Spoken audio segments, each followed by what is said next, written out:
Hi, I'm Sean, and welcome to the Love to Own Your Business podcast. Here we learn how to grow businesses we love to own.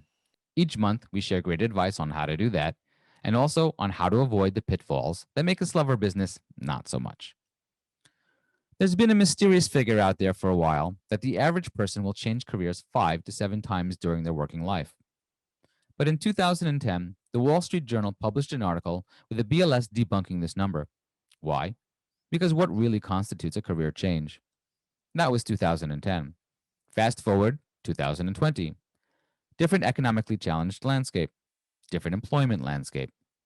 A lot of great talent is now available from industries and geographic locations that we simply did not have access to or interest from before. So, how can business owners looking to build their bench stack the bench in their favor? How can we attract the best talent and also open our minds to what talent might be available from people that really are making a career change? Our guest today can help. With us this month is Cathy Lanzalaco, owner of Inspire Careers, where every day she puts her 18 years of professional HR experience to work, providing guidance, assistance, and support to executives and career minded professionals seeking advancement or transition. Hi, Cathy. How are you? Great, Sean. Good morning. How are you? I'm doing great. So, welcome to the show. And why don't you tell us about your work with Inspire Careers and what you're hearing from the professionals on your side of the desk? Yeah, thanks. Well, thanks for having me first. I'm really excited about this opportunity because there is no hotter topic today than job search. Oh my So God, yes. very timely. So Inspire Careers is a full career management firm offering career marketing solutions, resume writing and career coaching, strategies to help people be able to land their next job.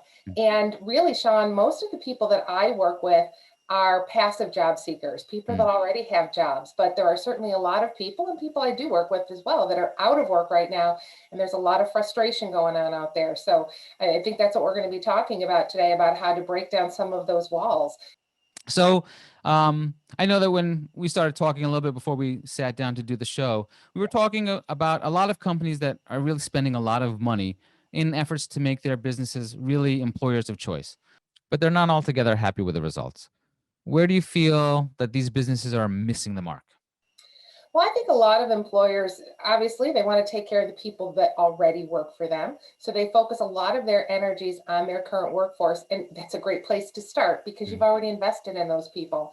But I feel like working with my job seekers and helping them try to penetrate some of these companies that are on their target company list, that some of the companies, it's not an all inclusive statement, but some of them fall short on that entry piece, mm, right? That runway into the company. So as they're advertising, as they're interviewing, sometimes the brand does not necessarily align with the candidate experience. And that's where the problems come in.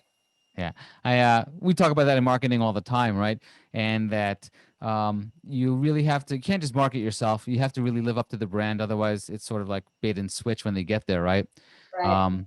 That I think that happens sometimes also in the interview process, right? Or the candidates come, they sit down, they arrive, and all of a sudden, this isn't the company that I saw in the job description. Something maybe failing between the culture and the people actually doing the hiring, maybe. Well, that's absolutely the truth, but I would also say that employers would say the same thing about the candidate, right? For people that may not be completely frank and honest on their resumes and so forth. So I think it's a two-way street. There's no question about it. But I work with these candidates every day that are applying for jobs online, whether it's through LinkedIn, Indeed, or they go to the websites of a company that they're targeting and they look at these jobs and there's, you know, 20, 30 qualifications for these jobs and educational requirements and experience requirements. And it's overwhelming for people because it really doesn't tell them in many cases what they really want to know, right? It has that the little branding piece at the top about, Mm. well, this is our company and this is what we want, but it doesn't really give that insight that really you want the good candidates to be able to get so that you're receiving those good candidates and not just tons of applications for people that don't align with the company values either. So you bring up a good point, though. So what is it really that we really need to fill in our positions, right? How can employers think about what are the 80%, right? Like in any good relationship, we go for 80% and then try to grow the last 20%, whether it's a marriage or a girlfriend or boyfriend, whatever the case might be. I think it's the same thing with candidates. Oh, I definitely think it's with that. And I think, as you mentioned when we first started, they're looking for talent, they're looking for quality candidates. And there are so many people that have been displaced because of the economic fallout of COVID. Oh yeah. And there is talent all over the place. And as these companies are marketing, some of them are doing a really great job at it. But I hear all the time from my clients that there's a huge gap. And as they're applying to the companies, they're frustrated because it Mm. doesn't seem to be the experience that they thought they were promised looking at the employer brand. So there's a lot of things happening, and I'll share with you one of the Yeah. biggest things that I hear from my clients. And this happens at all types of different companies. And again, I'm not calling any of them out, but you Mm. can look online, you hear it all the time about people going through the interview process and being ghosted. So I think, sometimes keeping their word and being able to let people know in a dignified, humane process about if they're not a candidate or not, so not, they're not. That's okay. But let people know. And I think that's part of the issue that people are struggling with. Yeah, I feel it's like overbooking an airplane, right? And then once they've gotten all the tickets that they need sold, they start to have to just, oh, sorry, you're bumped. I think that's a great analogy. And I think in the recruiter's defense, that's a lot of what they're up against. I mean, now in this day of online applications, you know, when you apply online on Indeed, LinkedIn, whatever it is, there are hundreds of people Yeah. applying for one job now.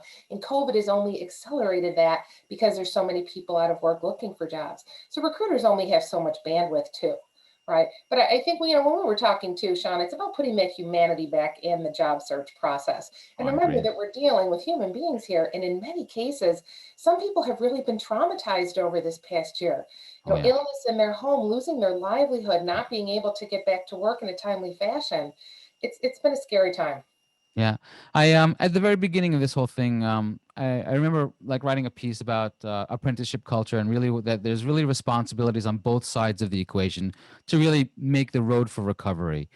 And it's about responsibilities on the employer side, but also on the employee side. I think things were broken before COVID, right? The disengagement problems, the people just sort of really not happy at work, employers not happy with their employees, and it just sort of snowballed and more and more and more over time. But now I think is a great opportunity to sort of equalize the situation and provide new workplaces and also new employee relationships to their employers.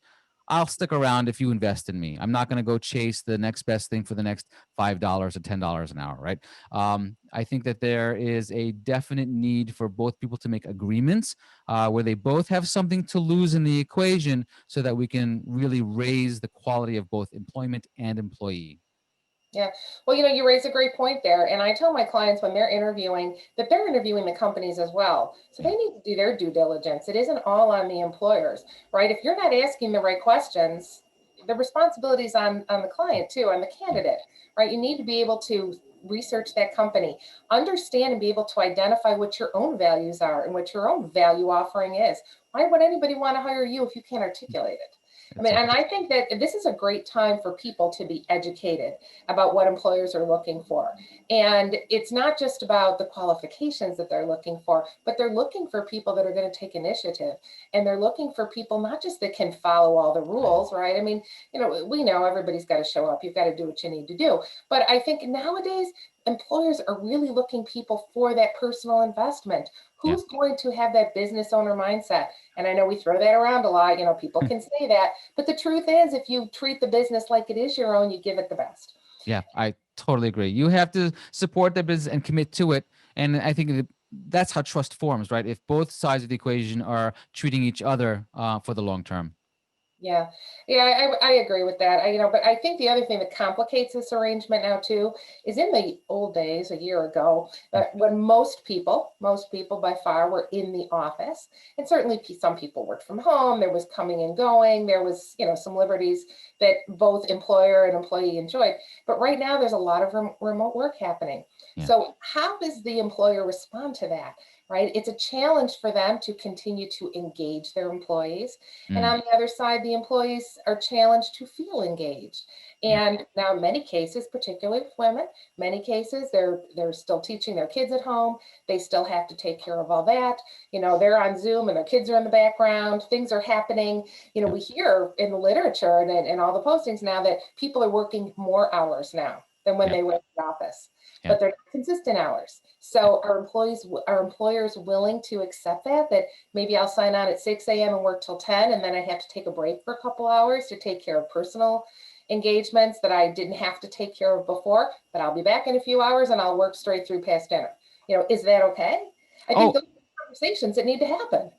I totally agree, because I've always come from the philosophy of, I don't pay you to show up and just be here, right? I pay you for a job. So this job is worth a certain amount of money from the company every year, right?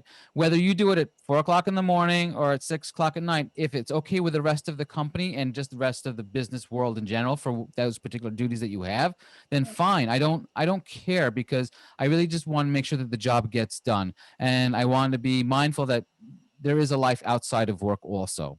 And I also really, really believe that if you've hired right to begin with, you really do have to treat people like adults if you want them to act like adults. Mhm. And I think that's been missing from the workplace for a long time. And that's one of the biggest demotivators to people that have already come wanting to do a good job for you, but you've sort of beat it out of them within the first 90 to 180 days, right? Really, employers are sort of finishing out what hasn't been finished in school for maturing kids into the workplace.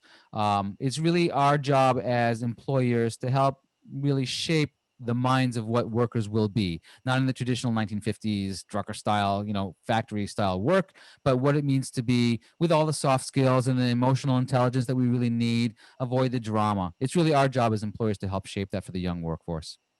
It is, but I also think that the rub on that is that balance where we have to still understand who they are. Every Yes. generation is different. And as this, but there's so many similarities too, right? But as these young people are coming up now and they're graduating from college, or in many cases, they're not even finishing college because they don't Yeah. want to make that continued financial investment in jobs that may not even be there. But we have to recognize that they come with different expectations too. And again, the employers are challenged because they have multi-generational Yeah, that's a workforces. good point. They have people that are even older than myself that have been working even longer. I've been working for 35 years or how long it's been. And so I carry all these filters, all this baggage, if you will, about what I think work should be done. So you've got these multi-generational people in the workforce. How can employers make all of them happy? Mm, Right. So, that's you know, tough. right? I mean, people with a certain work ethic, and it doesn't make it better, doesn't make it worse. It's No. just different. Where they feel like you better be there every morning at 7:30. You stay till 5 o'clock. You don't leave your desk. You don't do anything different. You don't entertain new ideas. You do exactly what you're told. And again, it's not everybody's like that, but there is a certain underlying like that. There are people that still carry that with them that are resistant to change. There are Yeah. other people of all ages that are open to all of it.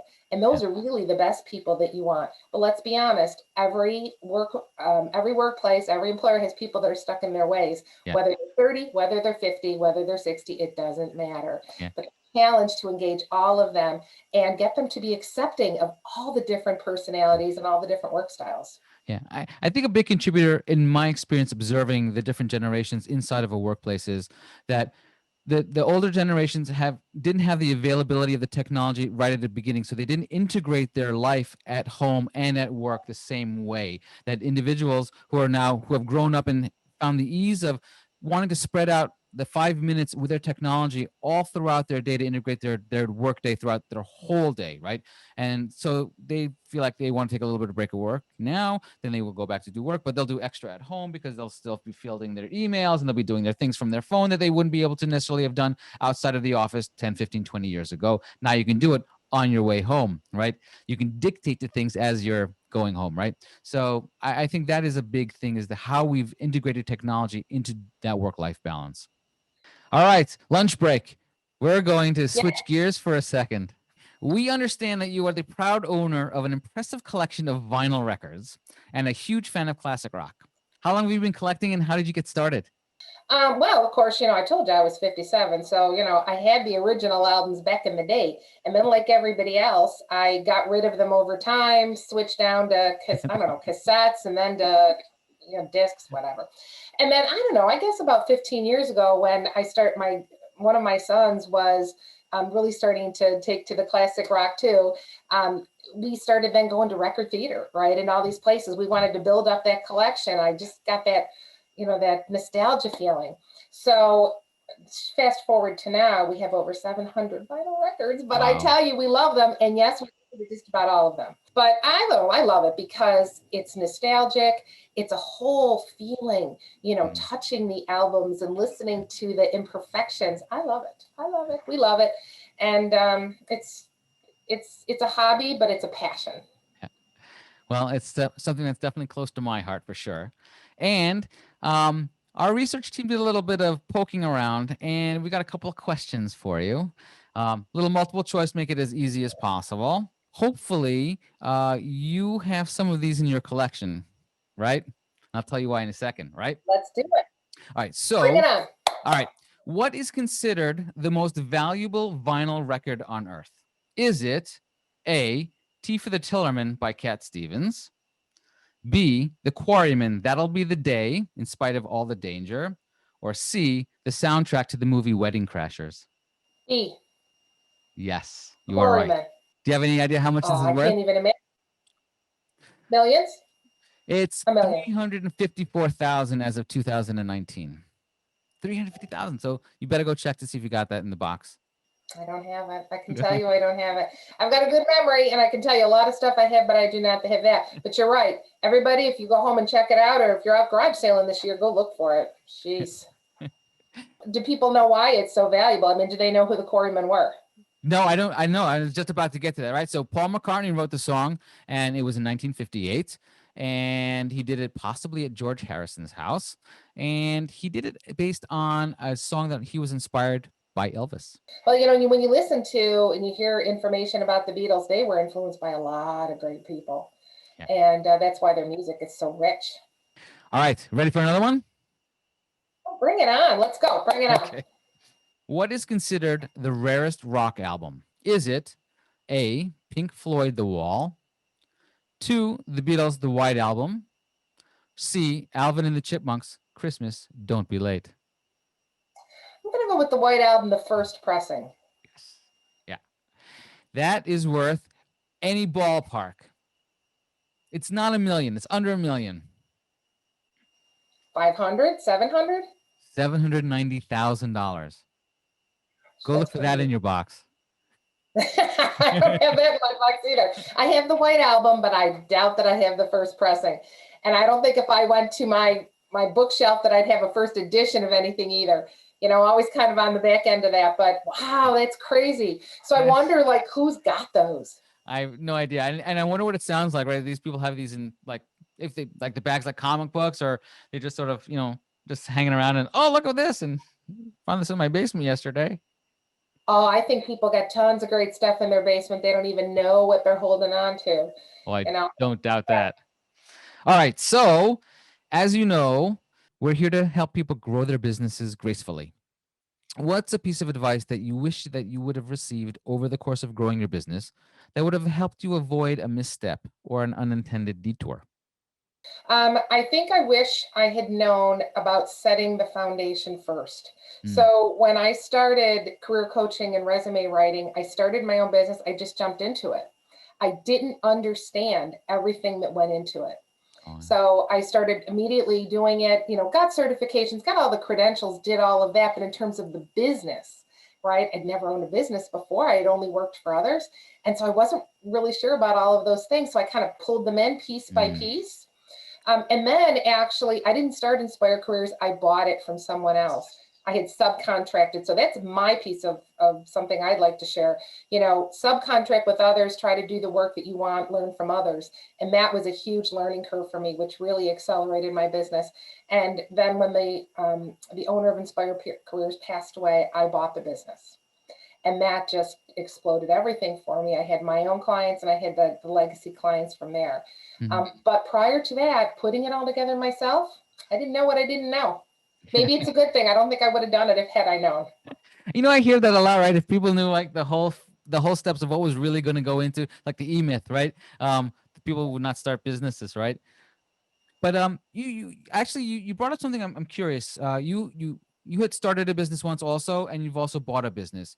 Can you? I know we didn't really talk about this, put you on the spot, but what's sort of the differences between, and what's good and the bad about starting a business or two, buying a business that sort of like a turnkey process that's that you can compare and contrast for people who might be on the fence about either? Yeah. Starting a business is great because you can be your own boss, right? You can do what you want. The big joke at my house, Sean, is about, yeah, start your own business. You can be your own boss. You can make your own hours. And I'm like, I'm working 20 hours a day. So yeah, I make my own hours. Yeah, Right. That's kind of the joke. But back the to you, man. challenge I thought with buying a business was when I had the legacy clients that come back to me, Mm, um, my reputation wasn't an issue because they always felt that if I was good enough for the owner, mm, that I would be good enough for them. So that wasn't a hurdle, although I think people could have that. I think the biggest challenge though was creating my own style. mm. And so having people appreciate me for who I was and not necessarily expecting things to unfold the way they had before. And so I really had to go along with that. And that includes everything from process to pricing, Yeah. right? And getting people to move along with me. And so that's been a process. And, I've been very fortunate that the people that I work with are phenomenal people. Mm, And it's just been an incredible experience. I'm so grateful for the clients that I work with. And as I'm always trying to increase my value to them, but I think about those early days and I think about, well, I wish I had known then what I know now. yeah. But it's meeting the expectations of people and understanding that you can't necessarily always meet them, right? You can't always do what they want you to do, but how can you explain it? How can you make sure that you're bridging that gap so Yeah. that people understand your new value offering? Yeah. Oh, that's great. On the flip side, what's a great piece of advice that you learned that you'd like to pass along that you've gained from your journey? Don't compare yourself with others. That is Mm, my daily struggle. I continue to do it, and I know that that is the secret to success. mm, Is when I think about just myself and what I'm capable of, then I feel very powerful and I'm empowering, and I feel like I can do anything. And then when I sit back and I say, I see somebody online doing this other thing, and how come I didn't make that revenue last year? And then I start getting yeah. that in my head. I think it's Barbara Corcoran, who's my favorite shark on Shark Tank, says the issue about, I won't quote her properly, but it's something about the issue of owning your business isn't the business, it's about what happens in your head, Yeah. right? Oh, yeah. So not comparing yourself with others and realizing that you're capable of doing it, or else you wouldn't be doing it at that minute. All right. So to close this out, what is something that you would recommend to business owners to start refining their people strategy in this new world of work? I think taking the temperature outside the analytics that you're paying for. So what I mean by that is assuming that these companies are paying consultants or monitoring their own metrics about what their candidate, the input rate is, what their cycle time is for filling positions. Kind of get away from that and really talk to people. They do the exit interviews when people leave organizations. I think maybe if there was an ability to talk to the people that either you didn't hire or the people that you've recently hired to ask Mm, how that process went, yeah. from start to finish, from the minute that they were associated with your brand, and not as customers, although they are customers in that regard. Yeah. But I don't mean the customers that are buying your product, but customers that are essentially buying into your brand. How was that experience for you? Yeah. How did we meet your expectations? What would you have wished we had done differently? Yeah. So I think maybe it's more of a grassroots effort. Oh, I like that a lot. Thank you. All right. Thank you very much. Thank you very, very much for being a good sport. And it's wonderful to have you. If you want to learn more about Cathy and how she can help you attract and retain great talent for your company, you can find her at. My website is inspirecareers.com, and I can be reached by my email, Cathy at inspirecareers.com, and that's Cathy with a C.